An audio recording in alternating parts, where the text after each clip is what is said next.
Susana Aceves. La policía está empeñada en encontrar a su asesino. La joven muerta que encontró su hermana en el dormitorio de su casa, boca abajo, desnuda, con una camiseta anudada a su cuello y un preservativo semi-introducido en su vagina.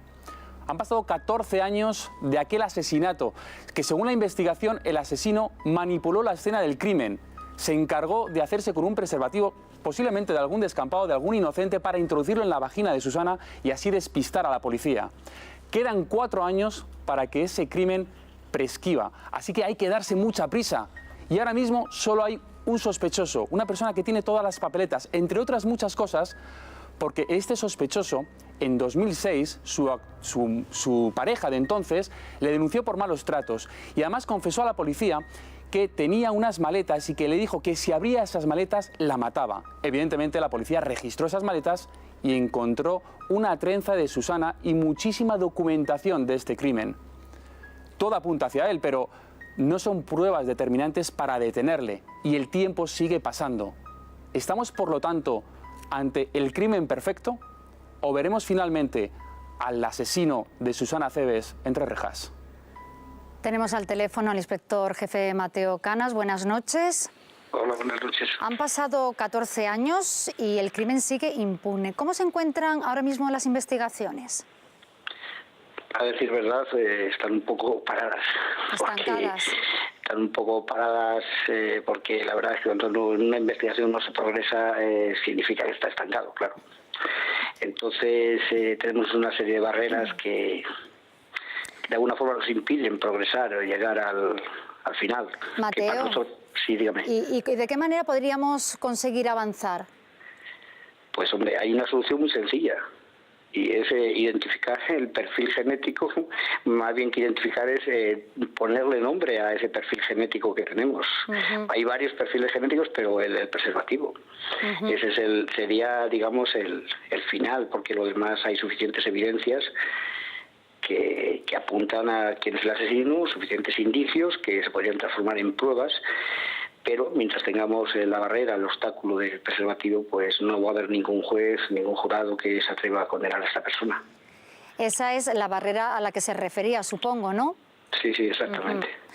¿Y entonces qué pasaría en el momento que esta historia pudiera solucionarse gracias a la colaboración ciudadana? Entonces ya avanzaríamos mucho más, como dices. Claro, si ahora mismo, ya le digo, hay muchos indicios que incluso podríamos considerar algunas como semipruebas o pruebas.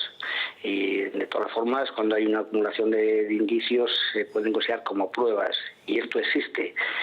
Todo apunta a la misma persona, pero no hay pruebas. Ya le digo, no se puede saltar esa barrera. Claro. Me gustaría hacer una pregunta. Sí.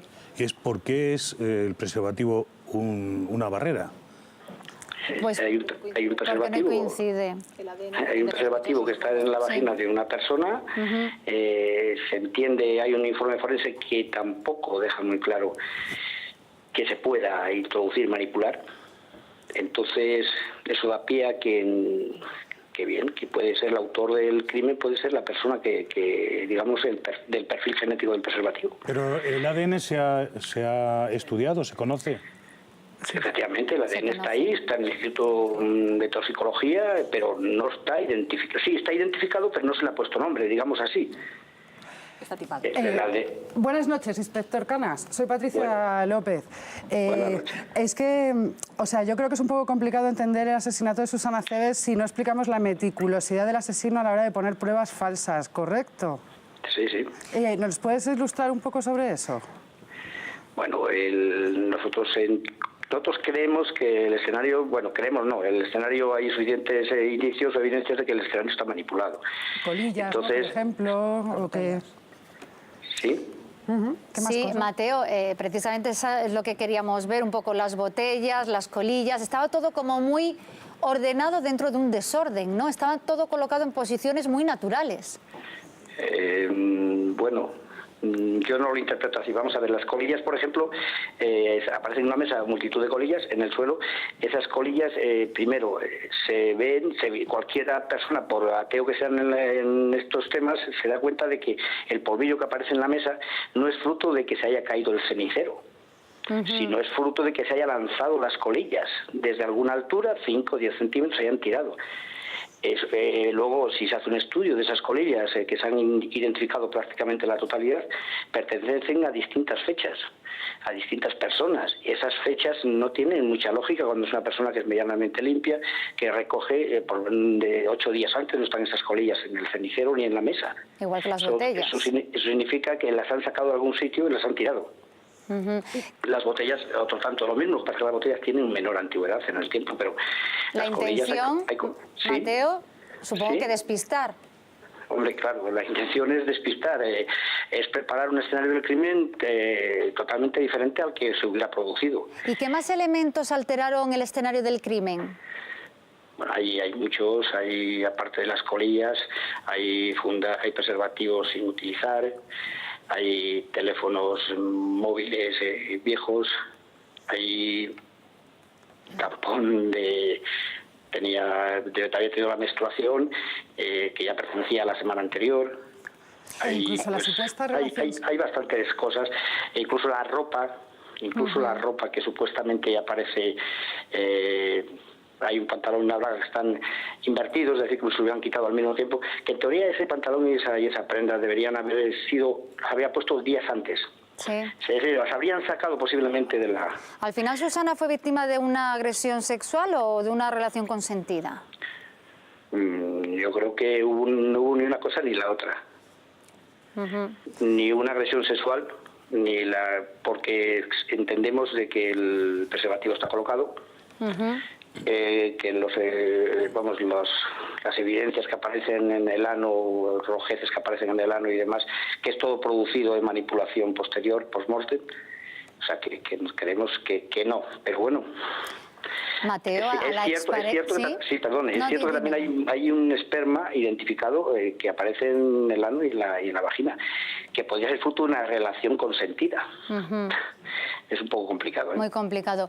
Hay un dato que yo no sé, posteriormente le quiero preguntar si es un motivo para que el juez llame o no, pero a la expareja le encontraron maletas con ciertos contenidos. Cuéntenos. Bueno, esto ocurrió años después. Personalmente me llamaron... El registro se realizó en un pueblo cercano a Zamora. Era el domicilio del presunto autor, el que creemos que es el autor de este homicidio, y lleva a cabo Guardia Civil. Nos invitan a la comisaría de policía. Yo personalmente participé en el registro y se iba buscando principalmente una maleta que decían que guardaba efectos. Efectivamente se encuentra esa maleta. En la maleta se hace un estudio muy detallado de todos los efectos que contiene, pero que de alguna forma no aportan nada especial a la investigación. Tiene una trenza de pelo que incluso la familia reconoce que la tenía anterior a su ruptura de pareja y la sigue conservando. Lo único que nos llama la atención es que aparecen recopilados o digamos las hojas de los periódicos en las que se publica todo el hecho durante un mes, que aquí fue durante un mes en Zamora. Pues eso aparece, lo tiene todo como guardado y demás. Luego aparecen joyas también que pertenecen a ella, pero bueno, que eso digamos que entra dentro de todo de la normalidad. Sí, hasta el acta de defunción, ¿eso nos sorprende? También es el acta de defunción, también la tiene, pero bueno, conclusiones, la que le quiera usted dar, guardar el acta de defunción de una persona, la que usted le quiera dar. Claro, no sé, ¿para qué quería coleccionar todas estas cosas? Supongo que había sido el amor de su vida, estaba obsesionado con ella. Pues hombre, algo de eso. ¿Por qué guardar todas esas cosas? Pues eso es más, yo pienso que los psicólogos darían una explicación mejor. También guarda, efectivamente, ya le digo, todas las hojas de los periódicos en las que aparece cualquier nota desde que se produce el homicidio o el asesinato de esta persona. Mateo, ¿por qué no se vuelve a tomar declaración? ¿Se podría? Vamos a ver, a esta persona se le tomó declaración. Hubo un momento determinado de la investigación en que se daba por hecho que se rompía, que esta persona iba a declarar. Tuvo una bajada de azúcar, hubo que atenderla, los servicios de asistencia médicos tuvieron que asistirla, y a partir de ahí cambia totalmente la versión. Y ya no, como nosotros decimos en nuestro argot, no se derrumbó. Pero sí que es cierto, hubo un momento que él hubiera reconocido, yo creo que enteramente, de que había hecho el crimen. Pues muchísimas gracias, inspector. No sé si queda alguna pregunta brevemente. Sí, a mí me gustaría... buenas noches, inspector. Yo soy la doctora Mar Robledo. Y Buenas a mí es que hay cosas que me sorprenden de este caso, porque, y esto cuando estamos hablando de si es relación sexual consentida, agresión sexual, pero en el informe de la autopsia tendría que figurar esto. Esto por un lado. Por otro lado, estamos hablando de que es el perfil que tiene este individuo, el asesino, llamémosle X, es una persona organizada. Esto ha sido algo absolutamente premeditado, por lo tanto, el que se pusiera ese preservativo colocado en la vagina de la víctima, pues entra dentro de este perfil. Entonces, eso tendría que no ser un escollo, por decirlo de alguna manera, a la hora de inculpar o de imputar cargos a una persona cuando tienen muchos indicios que apuntan hacia él. Y luego, discúlpeme, hay una cosa que me ha llamado también mucho la atención y es el margen que, por eso digo que es que de la autopsia me llama mucho la atención, no sé si es manejo una información veraz, se da un margen de 8 horas en la hora de la muerte y esto no es frecuente cuando se hace una autopsia de un cadáver tan reciente, de 24 horas. Entonces, ¿no se plantearon en aquel momento que se hiciese una segunda autopsia para aclarar estos detalles?